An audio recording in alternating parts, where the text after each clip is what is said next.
Hello everyone, কেমন আছো সবাই? আশা করছি সবাই সুস্থ আছো, ভালো আছো। আমি অনিশা অনেক দিন পরে তোমাদের সঙ্গে আবারও একটা মিনি ব্লগ শেয়ার করছি। আজ আমি বহুদিন পরে আমার এই নতুন চ্যানেলে ভিডিও আপলোড করছি। জানি না তোমরা কেমন কি ভালোবাসা দেবে। বেশ কয়েক মাস হয়ে গেল আমি সেরকমভাবে সোশ্যাল মিডিয়াতে অ্যাক্টিভই থাকতে পারছি না। আমার যে পুরনো চ্যানেলটা রয়েছে, মানে ফার্স্ট যে চ্যানেলটা ছিল, সেখানেও আমি সেরকম ভিডিও দিতে পারিনি। মানে দু একটা শর্ট ভিডিও আপলোড করেছি, কিন্তু এই নতুন চ্যানেলে তো একদমই ভিডিও আপলোড করার সময় করে উঠতে পারিনি। আর আজকে আমি তোমাদের সঙ্গে যে ভিডিওটা শেয়ার করছি, এটাও কিন্তু বেশ কিছুদিন আগেকার ভিডিও। আমি যে এডিট করে তোমাদের সঙ্গে শেয়ার করব, সেই সময়টাই করে উঠতে পারছিলাম না। তো আজকে ভাবলাম অনেক দিন তো হয়েই গেল, ভিডিওটা গ্যালারিতে পড়ে রয়েছে, তো ডিলিট তো একদিন করেই দিতে হবে। তো ডিলিট করে দেওয়ার আগে তোমাদের সঙ্গে এডিট করে আর কি একটু সময় বের করে তোমাদের সঙ্গে শেয়ার করি।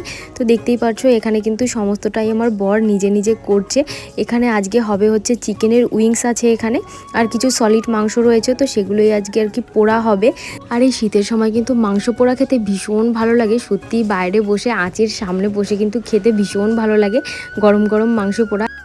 এই যে হচ্ছে কি চিকেন উইংস, আমরা বাংলা বলি পোলট্রির পাখনা। এই যে আমার বোন, আমরা সবাই মিলে আজকে এখানে মাংস পোড়া খাবো। আর আর হচ্ছে গাইস, এই যে আমি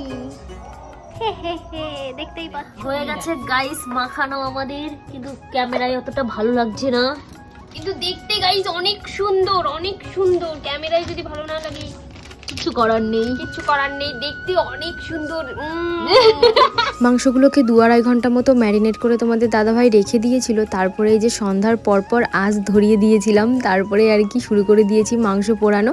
প্রথমে এখানে সলিড দেওয়া হয়েছিল কিছু, কিন্তু এই সলিডগুলো খেতে অতটাও ভালো লাগে না যতটা আর কি এই চিকেনের উইংসগুলো লাগে। সত্যি ভীষণ টেস্টি হয়েছিল।